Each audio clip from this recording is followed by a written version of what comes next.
कसं काय येणं केलं तुला गावात?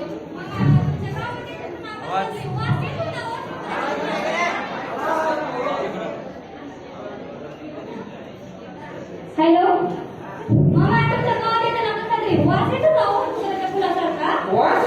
हा वास, कसला वास? धोत्र्याच्या फुलासारखा. धोत्राच्या फुलासारखा? हा मॅडम, ते धोत्राच्या फुलाचा वास नव्हता हो.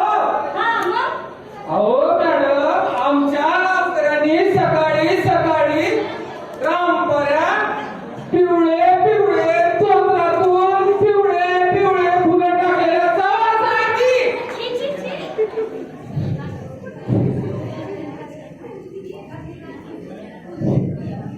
मामा, तुमच्या गावात स्वच्छता स्वच्छतेने बांधून दिली नाहीत का?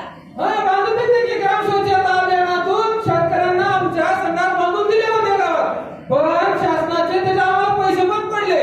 पण मॅडम कसा माहित आहे का? कसा माहित आहे का? त्या डब्यात करण्यापेक्षा रानातच केलेलं लेबर वाटतं आम्हाला. नाही होत तसं. अगोदरच्या काळात ते ठीक होतं.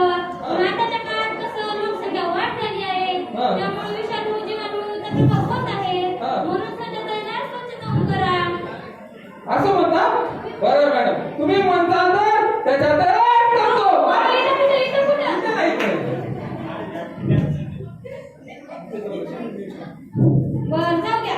मामा, तुम्हाला ते मागे प्रशिक्षणामध्ये सेंद्रिय शेतीविषयी माहिती सांगितली होती का? हा, सांगितलं की ते सेंद्रिय निविष्ठामध्ये जीवामृत, पुण्यार, शब्दपुण्यार सगळीच माहिती दिली ते होती. निंबोळी अर्क? हा, ते निंबोळी अर्क करून दिली होती.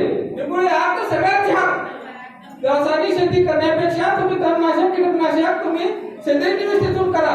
निंबोळी अर्क त्याच्यात लय चांगलं. निंबोळी अर्क फवारला तर तुमच्या आळीचे एकदम निंबोळीचे म्हणजे त्या आळी 100% वाढ होते. त्याच्यामुळं ते निंबोळी अर्क वापरणं सगळ्यात महत्वाचं आहे. जे त्यामुळे जमिनीला खरपुटी होत नाही. आरोग्य पण किती चांगलं राहतं. हा, आरोग्य सुधारतं ते तुम्ही सांगितलं होतं मॅडम. चला तर मग आपण काय करू? स्वच्छता आणि आपल्या शेतीमालाची भरपूर वाढ व्हावी आणि सगळ्यांना आरोग्यदायी अन्न सगळ्यांना मिळावं यासाठी आपण शपथ घेऊया. चला तर मग शपथ घेऊ.